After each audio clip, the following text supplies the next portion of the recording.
This is the most disturbing videos on the internet today. Let's dive in. There's 84 people in this. This is the Voodoo Queen Marie Laveau. This is her tomb in the St. Louis Cemetery number 1, and there are 83 people in there with her. You're probably just as shocked as I am, so I'm going to tell you how they do this. This weekend we took a tour of the cemetery. You have to pay to get in there. You can't just go in there on your own anymore, and they have amazing tour guides. But he told me some stuff that I had never heard of before in my life, and this helps explain it a little bit. So if you want to know how the tour goes without taking the tour and you want to see some of the photos from there, stick around. It's really hard to get into the cemetery. It's owned by the Catholic Church, but once someone's in here, so this whole family is buried in this one little vault thing. What happens is you pass away, they put you in there. It takes about a year for you to decompose and for everything to break down. So they wait a year and 1 day, and then they open it back up. They stick a 10-foot pole in there and they rake everything to the side so that it's ready for the next person. So something like this could have hundreds and hundreds of people in it. The guys said that they think that's where "I wouldn't touch you with a 10-foot pole" saying comes from, but that's just what he said. Let's just say that you share a plot with a family member. Well, something happens, one passes away, then you pass away like 8 months later. Well, it's not been a year and a day, so they're not going to open up that other one, so they stick you in the wall until it's time for you to go in the vault. Lots of famous people are buried there, or like important people, or they've made arrangements to be. This is Nicolas Cage's. If you pay the Catholic Church a certain fee, he wouldn't tell us how much, then you get one of these little plaques down here that says perpetual care, which means they will forever upkeep this for you. And if you don't, then it will end up like this. Then he said that after it falls in like this, they'll just rake the bricks out and that's the end of it. But you probably think, okay, so this is nothing anymore. I could probably buy that land. No, because even though this is gone, it's still owned by a family member that may exist somewhere else that doesn't even know that they own it. It's all really complicated. Here you can see there's like nice one's falling in, ones that's already kind of fell in a little bit, but you know, it is what it is at this point. Some they don't even know who's in it anymore, like this.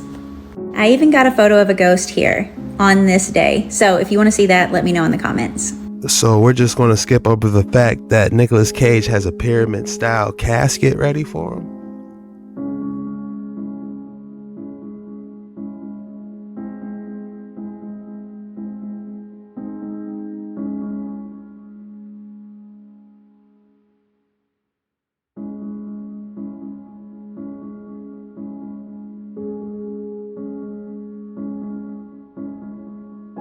So by now we're all seeing this discovery under the Pyramid of Khafre, 8 shafts over 2,100 feet deep, coiled by spiraling tunnels, with 2 enormous cubes at the base.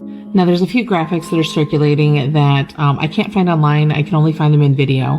And the fact of the matter is I wanted to see what the whole thing looked like to scale. So this is a graphic that I made myself so I could really take in how big this thing is. So the 8 shafts, of which you can only see 4, presumably you can assume that there's another set behind them because that's how they're laid out. They are 65 to 100 feet wide, and again, their depth is 2,126 feet, which is wider than a city street. Each shaft is spiraled by nearly 2 miles of this tunnel. That's approximately 10 feet tall. And then at the base are presumably perfect cubes of 262 feet in width, height, and length, which is, you know, approximately 260 stories or wider than a football field. The other thing of note is that this thing is most certainly flooded. The aquifer line that is in this region is about 30 feet below the pyramid. There's a 0% chance that they did not hit water and flood these tunnels as they dug down. So the bigger question now is not how did they move the brick, but how did they drill down that deep while managing all the water? And I've got some buildings here to show you. From the absolute top, the full height is 2,869 feet, making it taller than the world's largest building. So next to the Burj Khalifa, I'm probably saying that wrong, it's about 100 feet, 150 feet taller, and then it just goes on from there. And then at the bottom, you can see the Statue of Liberty is not even as tall as the cubes themselves. And when I say cubes, they're actually hollowed out spaces, so they're not solid mass. It's actually a cube shape that is an absence of rock. They've cleared that all out. Anyway, with this discovery, there's no reasonable way that this is just a tomb. This is definitive proof of at least a lost, ancient, highly advanced civilization, or aliens, or both. In my next video, I'm going to consult ChatGPT about it to hash out some theories and see if we can't, brainstorm what this actually could be now that we have this new information. And then if you're a creator and want these images, I'm going to drop them into a Google link and put them in the comments. I think that works. And you're welcome to use them too. So by now we're all seeing this discovery under the Pyramid of Khafre. Well, I guess the cat's out the bag officially now. Pyramids are generators from my ancient technology, and we're just trying to catch up. If you're enjoying this video, be sure to hit that like and subscribe button because we do these videos every single day, and I'd love to see you tomorrow. So let's get straight back into the action. So, were the pyramids built as giant batteries? I mean, we have all the pieces, insulators, conductors, and materials that produce electricity. But how would this battery even work? Enter aerospace engineer Chris Dunn, who popularized the Giza power plant theory. Dunn didn't just speculate, he used hard science, numbers, and even a scale model to prove it. Here's how it works. The pyramid is a coupled oscillator, a device connected to a larger vibrating body, like the Earth, to transfer energy between them. The Earth vibrates, producing frequencies through seismic activity, Schumann resonances in its electromagnetic fields, and even the movement of water underground.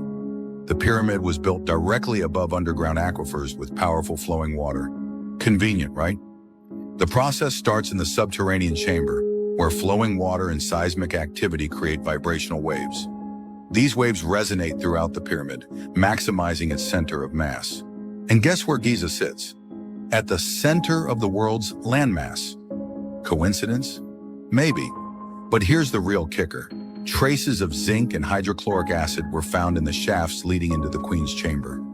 Dunn suggests these chemicals were poured down the shafts and mixed in the chamber, triggering a chemical reaction that releases hydrogen gas. The gas travels from the Queen's chamber through the Grand Gallery and into the King's chamber, compressing the granite quartz and creating piezoelectricity. Vibrations from below would trigger resonators in the Grand Gallery, likely 27 acoustic devices placed in the empty slots found there. The compressed quartz would create a spark, energizing the hydrogen atoms into a microwave energy beam. This beam would travel through a 4.8 by 8.4 inch watertight shaft, conveniently the perfect size for hydrogen microwave wavelengths and the exact dimensions of what we call a waveguide today. And let's not forget, granite is harder than steel. Cutting a shaft like this with ancient technology? Near impossible. These microwaves would resonate in the King's chamber, tuned to a specific frequency using those layers of stones in the roof, the same ones historians call relieving chambers. The sarcophagus in this room may have acted as a high-voltage source, like the Baghdad battery, further ionizing the hydrogen and making the room superconductive. And the gold-capped tips of the pyramids? Perfect conductors attract electricity and send it into the atmosphere. Sounds like science fiction, right? Until you realize that in 2018, studies proved the pyramids can focus electromagnetic energy in their internal chambers and directly beneath them. That's real, quantifiable scientific evidence. Many archaeologists also report electromagnetic readings inside and above the pyramids. So, let's recap. The pyramid's exterior was made with an insulator, the interior with conductors, and the chambers with materials that produce electricity. Are these all just coincidences? And even if we did have electricity generated in the pyramids, how would this energy be distributed for everyone to use? Here's another twist. Nikola Tesla, the father of modern electricity, may have known the answer. Tesla believed in wireless energy transmission and even built the Wardenclyffe Tower to test his theories. Some say he was silenced before he could reveal the full potential of his discoveries. Could the pyramids have been an ancient version of Tesla's vision? And let's not forget the Serapeum of Saqqara, another mysterious structure in Egypt.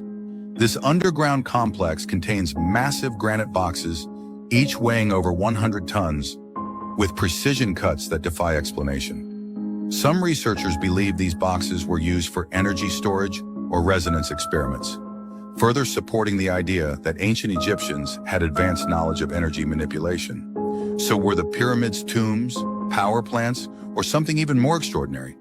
The evidence is stacking up, and the truth might just rewrite history as we know it. What do you think? What if the pyramids weren't just tombs, but ancient power plants harnessing the Earth's energy? And what if Nikola Tesla rediscovered their secrets thousands of years later? The truth might be closer than we think. Stay tuned. This is just the beginning. What if the ancient Egyptians found all that technology and it was a civilization before them that actually built it? 13th, when you double the vibration. He created 12 notes of music, Pythagoras did. When you get to the 13th, when you double the vibration. And he made mathematical formulas for chords. Out of the 12 notes, 1, 5, and 8 is every major chord. Whatever one is, put the 5th note and 8th note with it, and you're making that major chord. If you lower the 5th one down to the 4th one, you're making a minor chord. Leave it down and lower 8 to 7, you're making a diminished chord. Yeah. Go back to your major chord and raise 8 to 9, you're making an augmented chord. Raise it to a 10, double augmented. And when Monroe sung Sweetheart of Mine, Can't You Hear Me Calling, how many times when Mac White on that high note, he raised the tenor 2 half tones to a double augmented 4th, and that's what he sung. That man was a genius. Everywhere you look, they're gone. The church bells, the Tartarian bells, the towers that once stood in every city, every village. They told us they needed the metal for war. They told us it was for the military. But we know the truth. They didn't just take the bells. They took the frequencies. These weren't just instruments of sound, they were harmonic engines, broadcasting resonance across entire regions, aligning the human body, the Earth's energy, the very rhythm of reality itself. Every ring sent waves through the air, tuning entire cities into balance, synchronizing thought, stabilizing the environment. And then, one by one, they tore them down. Ask yourself, why? Why remove something so central to human civilization for thousands of years? Why erase the sound that connected us to something deeper, something beyond just metal and chimes? Because these weren't just bells. They were tools of power. The Tartarian bell towers were constructed with mathematical precision, designed to emit frequencies that could heal, uplift, and awaken. Some believed they could even influence consciousness itself, but they took them away. They silenced them. And what did they replace them with? Noise, chaos, a world out of tune. We don't just want them back. We need them back. Because the moment we lost those bells, we lost something else. Something we can still hear, if we listen closely enough. The reason they got rid of the bells is because the reptilians couldn't shapeshift. That's why. According to AI, I need to build a pyramid to escape the simulation. I can't make this up. It's told me to find glitches, use ancient knowledge, and learn geometry. To interact with the source code like a hacker, pyramids and mandalas in specific proportions may resonate with the underlying code. Strange coincidence, we have a ton of those to study. The biggest mandala in the world, actually, is Borobudur. Its architecture is a harmonic pattern. To figure this out, someone has to know that sound makes shapes. If you run a bowstring across a metal plate with sand, you can see these patterns. There's a math equation that lets you calculate those. If we make a 3D model of that in Blender or Houdini, you can simulate what any frequency looks like. Borobudur's architecture mirrors a frequency. This is not uncommon at all in the ancient world. Chichen Itza follows a similar frequency. How would we do that on something like a pyramid, though? Rick Draco can show you. It makes 3D models of vibration. Each layer is a pattern within the frequency. A very complex frequency assembled layer by layer may look something like Prambanan Temple. Hindu and Buddhist culture often use mandalas to represent chants, mantras, or frequencies. The fact that many ancient places share similar patterns to these mandalas may indicate that there is a resonance relationship there. No other place resonates with the source code better than the Great Pyramid of Giza. Its geometry encodes the circumference of the Earth, the length of the year, the relationship between the Earth and the Moon, at least 4 universal constants, and the speed of light, and the angle needed to view a rainbow. Corner angle is the same angle a raindrop refracts light. If you use a perfect glass sphere to illustrate this, the Great Pyramid exactly fits the refraction dimensions. If we make the height of the pyramid 1 unit of any dimension, it sets up a harmonious relationship with a perfect sphere, which is wild because harmony, sound, and frequency is the next point AI made, citing 432 and 528 Hz as measurements to look out for. The Great Pyramid is a reflection of Earth at that scale. The last 2 points are meditate to connect to the network. I'm gonna go out on a limb here and say it's probably the Schumann network I talked about in that video. The alignments of these places may be access points to deeper layers. Rituals here may provide access points different from everyday locations. I'm sure we all know that the Great Pyramids are aligned to Orion, but the air shafts are also aligned to very significant celestial influences in the ancient world. I have to admit, these wave frequencies do look like a temple protruding upwards. Been hiding this from you. The Sphinx wasn't just a guardian of the pyramids. It's the key to a hidden underground city. But that's not even the craziest thing that was recently discovered. In ancient Egyptian texts, there are references to hidden chambers, saying, "Beneath the lion lies the heart of our knowledge." The Sphinx was carved over 4,000 years ago, so what secrets lie beneath it? This is where things get scary. In recently discovered papyrus scrolls, it's said that the Sphinx wasn't merely a statue, but an entrance to an advanced ancient civilization.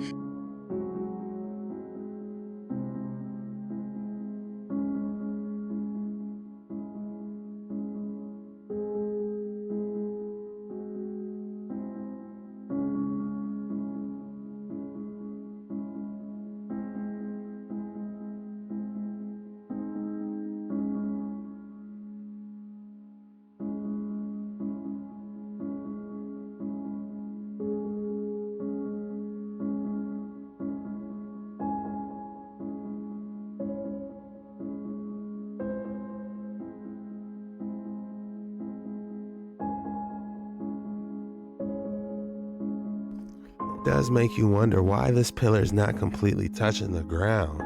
What's the mystery there? We are indoctrinated with lies. Why do I say that? Because most things that we are taught you can't prove, see, or recreate. They plug thousands of years, millions of years, and tell you to look up at the rocket in the sky. The only way to get close to any kind of truth is to do the research on your own and for yourself. People with these degrees just guessing and guessing, not having a clue, and just totally baffled. How are you baffled? Ecuador, pyramids, everywhere. Structure. Personally, brick changing to block in a major cataclysm. Look at these bricks down here. You're not just going to shove these in there everywhere. Go right above here, and this looks to me barely leftover brick. See here, this was all one at one time and is melted. You see this kind of stuff right here.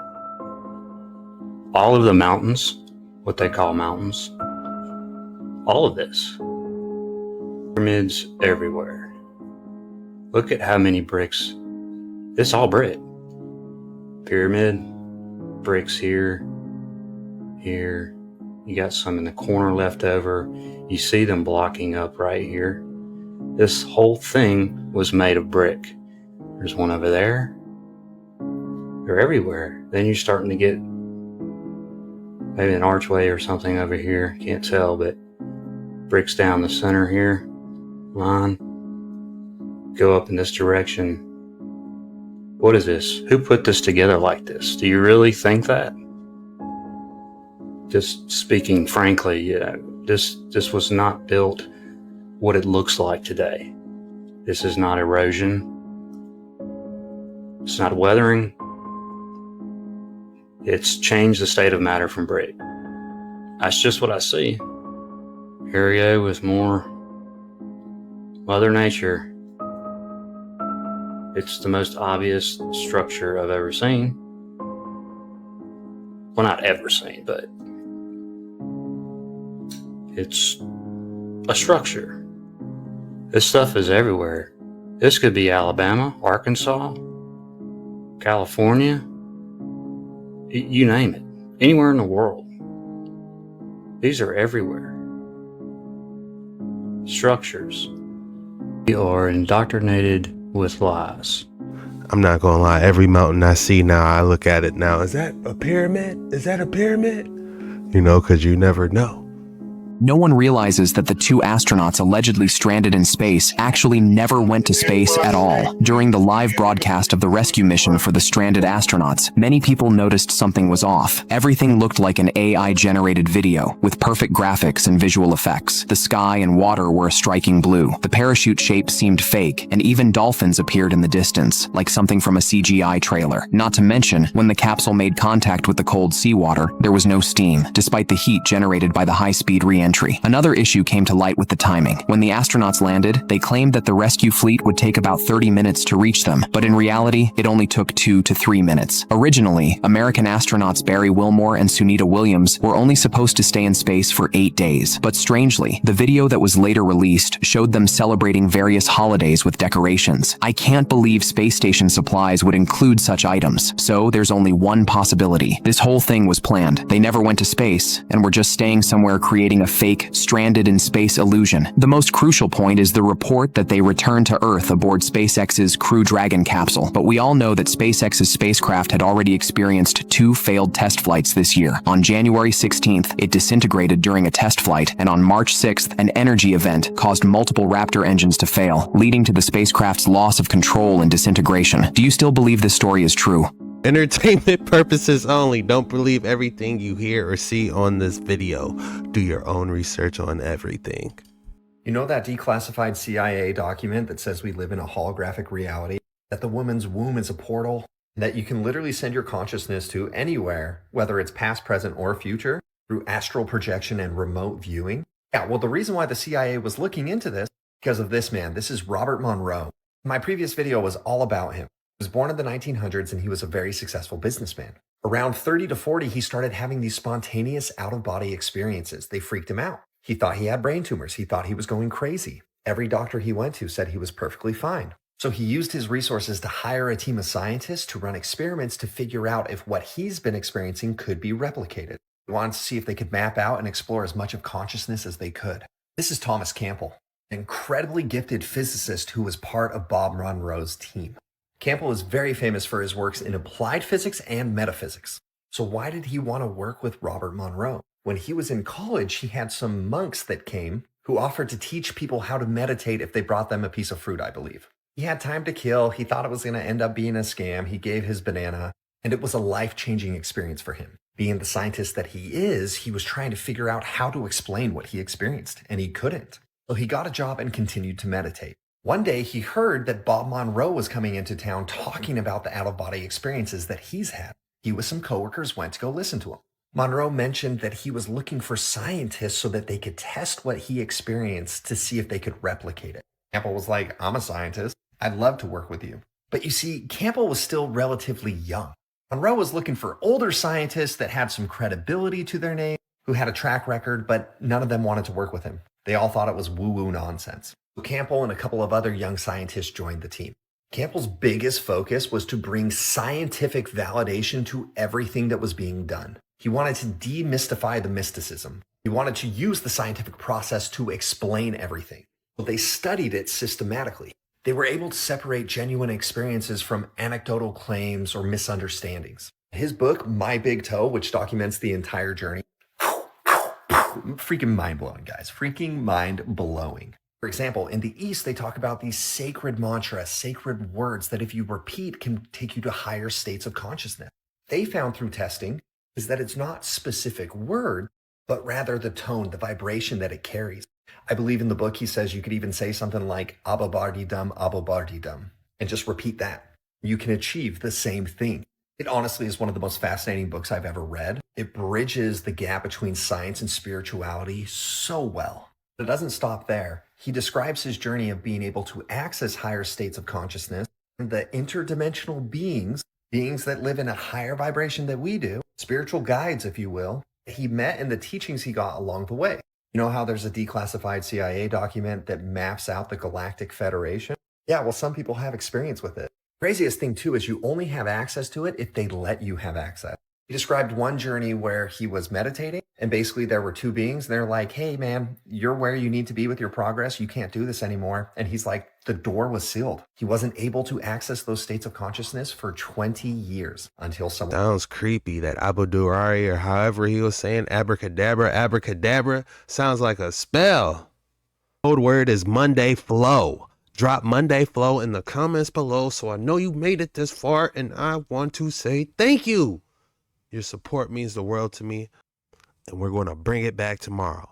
This was the most disturbing videos on the internet today. See you tomorrow.